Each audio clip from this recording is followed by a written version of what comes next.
اعوذ باللہ من الشیطان الرجیم بسم اللہ الرحمن الرحیم۔ حضرت عبداللہ بن سلام رضی اللہ تعالیٰ عنہ فرماتے ہیں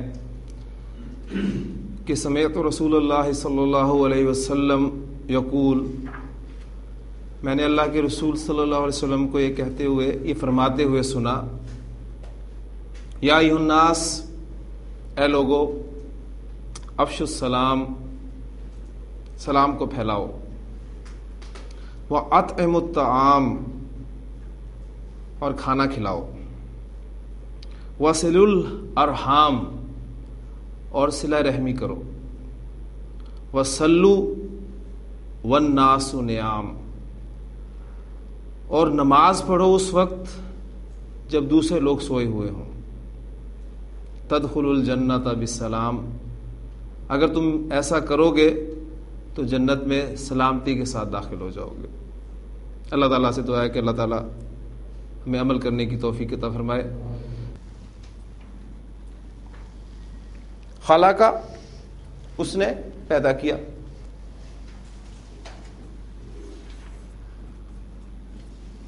خلق اللہ، اللہ نے پیدا کیا،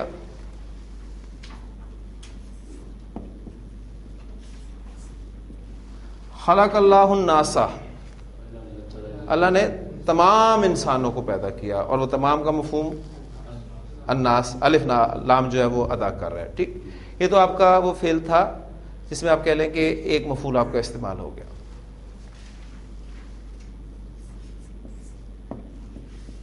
جعل، اس نے بنایا،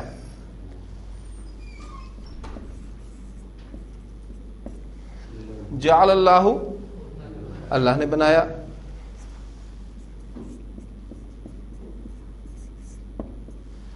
جعل اللہ الارض، اللہ نے زمین کو بنایا، فعل فاعل مفعول، جملہ آپ کا مکمل ہو چکا ہے۔ لیکن ابھی بھی آپ دیکھ رہے ہیں کہ کچھ اس میں کمی محسوس ہو رہی ہے، یعنی ایک سوال پیدا ہو سکتا ہے، اللہ نے زمین کو کیا بنایا؟ ٹھیک، اگر میں کہتا ہوں کہ اللہ نے زمین کو ایک بچھونا بنایا، ایک فرش بنایا، تو اب یہ جو ایک فرش ہے یہ دوسرا مفعول ہوگا، اور وہ مفعول ہے چونکہ لہذا وہ بھی حالت نصب میں استعمال ہوگا، تو جعل اللہ الارض فراشن۔ تو اب اس جملے میں الارض اور فراشن یہ دونوں اس کے مفعول ہیں، ذہن میں رکھیے گا۔ اللہ نے زمین کو ایک فرش بنایا،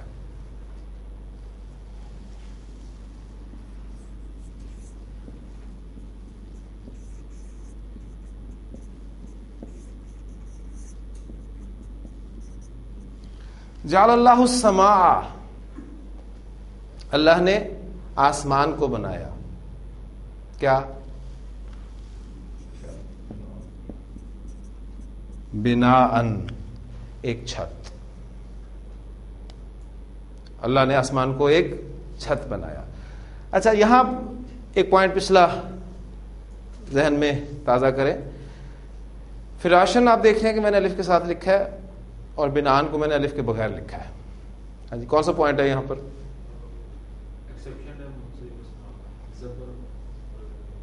یعنی منصرف اسماء ہم نے پڑھا تھا جب بھی حالت نصب میں استعمال ہوتے ہیں تو دو زبر کے بعد ایک الف ایڈ ہوتا ہے، یہ قاعدہ ہے۔ اس قاعدے کے دو ایکسیپشنز تھے، اگر تو اسم کے آخر میں گولتا آ جائے تو پھر الف ایڈ نہیں ہوگا، اور دوسرا ایکسیپشن تھا کہ وہ الفاظ جو حمزہ پر ختم ہو اور حمزہ سے پہلے الف آ جائے تو بھی دو زبر کے بعد ایک الف آپ ایڈ نہیں کریں گے۔ تو یہ ساری چیزیں ذہن میں آپ نے رکھنی ہیں۔ اور پھر ترجمے میں آپ دیکھ رہے ہیں کہ میں نے فرق رکھا ہے نکرہ کا بھی۔ اللہ نے زمین کو ایک فرش بنایا، ایک کا میں نے اضافہ کیا، اور اللہ نے آسمان کو ایک چھت بنایا۔ اسی طرح حاسبہ، ترجمہ کرتے جائیں، ماشاءاللہ مجھے بڑی خوشی ہو رہی ہے کہ آپ لوگ فالو کر رہے ہیں اس کو۔ حاسبہ، اس نے گمان کیا،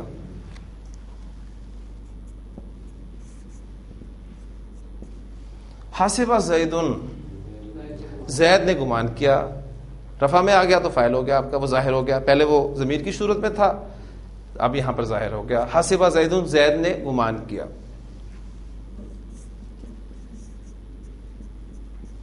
حسب زید حامدن، زید نے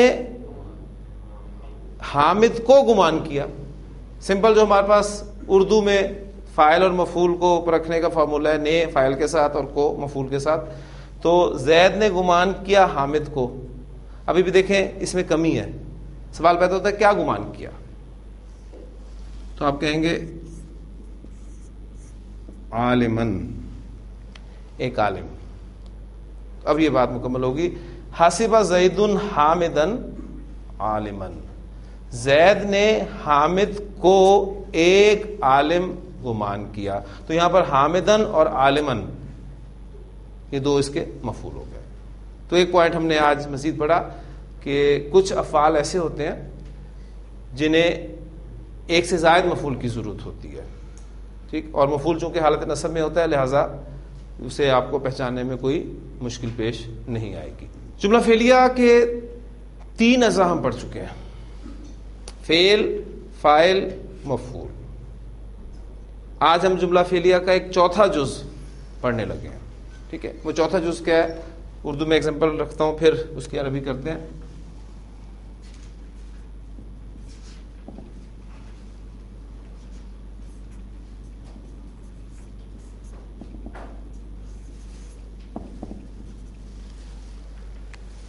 زید کرسی پر بیٹھا. کام کیا ہوا اس میں؟ بیٹھنے کا. بیٹھا آپ کا فعل ہے، فعل ماضی. فاعل کون ہے؟ زید آپ کا فاعل ہے. مفعول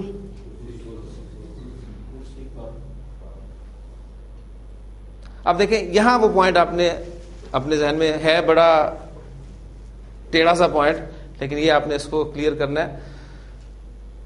مفعول دیکھیں کن افعال کا ہوتا ہے؟ جو متعدی افعال ہوتے ہیں. ٹھیک ہے، مفعول ہم نے پڑھا ہے وہ ٹرانزٹیو ورب اور انٹرانزٹیو ورب کے حوالے سے مفعول متعدی افعال کا استعمال ہوگا. اب یہ بیٹھنا جو فعل ہے یہ متعدی ہے کہ لازم ہے؟ یہ لازم ہے نا. میں نے کو بتایا تھا کہ لازم افعال کون سے ہیں؟ انٹرانزٹیو ورب آپ کے کون سے ہیں؟ جب فعل کا اثر خود فاعل پر ہو. متعدی ہوتا ہے فاعل سے آگے ٹرانسفر ہو کسی اور پر. ٹھیک، تو اب یہ بیٹھنا آپ کا لازم فعل ہے، یہ آپ کا فعل ہو گیا.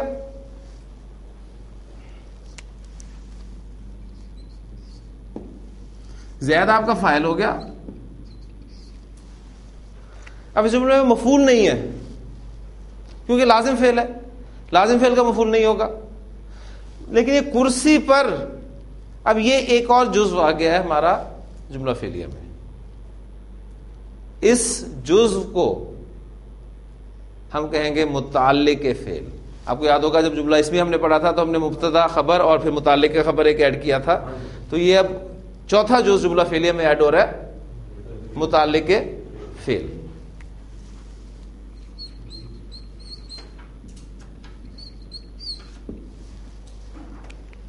پتہ آپ کو صرف یہ، اگر آپ کا ٹرانزٹیو اور انٹرانزٹیو ورب کا کنسپٹ کلیئر ہے تو اس وقت آپ کو پتہ چل جائے گا کہ یہ مفعول ہے یا پھر متعلق فعل ہے. ٹھیک ہے، آپ کو ابھی انشاءاللہ تعالی مزید ایک سٹیپ ہم آگے جائیں گے تو زیادہ بات انشاءاللہ کلیئر ہوگی. اب یہ کرسی پر، اس کی عربی آپ کے لیے کوئی مشکل نہیں ہے. یہ کون سا مرکب ہے؟ مرکب جاری. اور مرکب جاری آپ پڑھ چکے ہیں.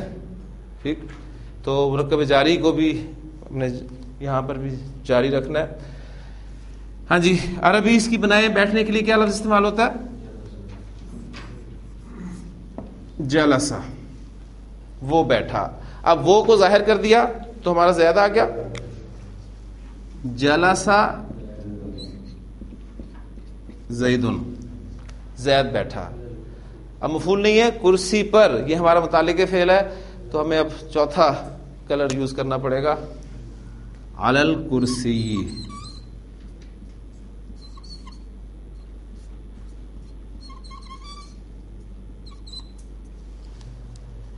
جلس زید علی کرسی.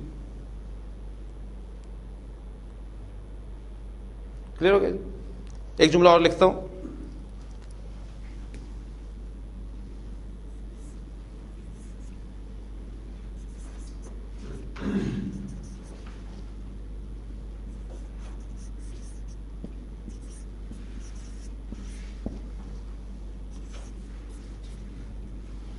حامد گھر سے مسجد کی طرف گیا.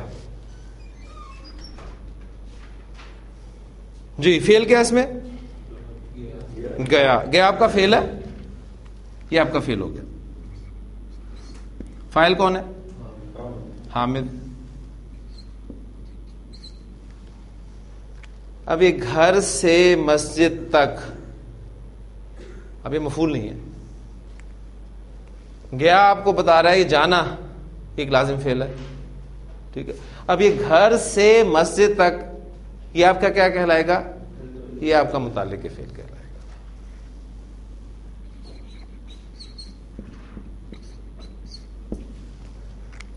جی ٹرانسلیٹ کر دیں اس کو. جانے کے لیے ذہابہ،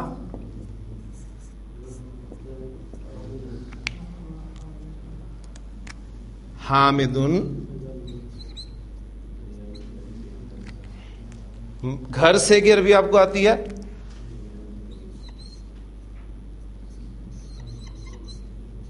من البیتی، مسجد کی طرف، الی المسجد.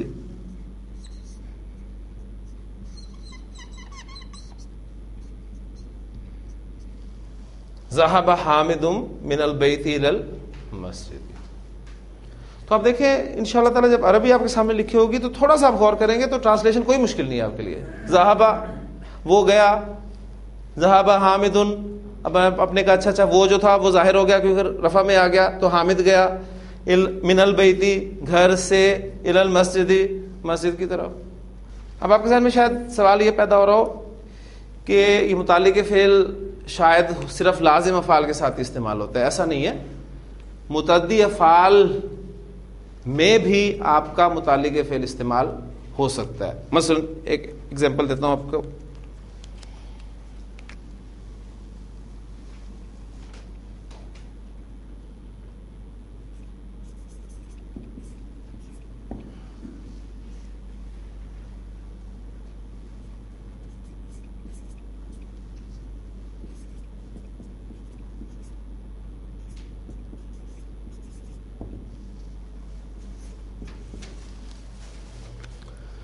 فاعل ضمیر کی صورت میں، مفعول ضمیر کی صورت میں، یہ چیزیں ساتھ ساتھ میں دہراتا رہوں گا تاکہ آپ بھول نہ پائیں اس کو.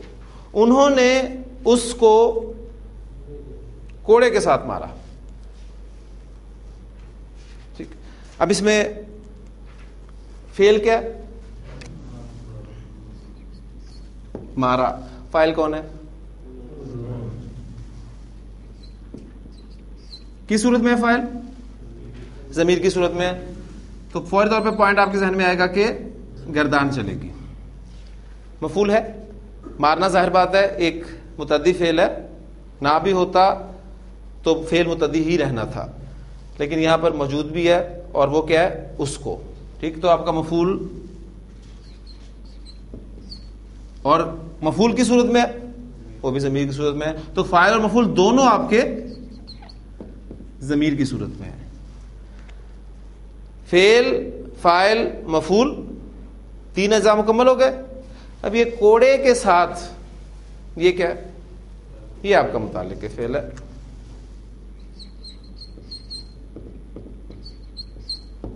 یعنی کوڑے کے ساتھ کی انگریزی کیا ہوگی؟ ود کوڑا. ٹھیک ہے، اور ود کے لیے آپ کیا استعمال کرتے ہیں؟ با.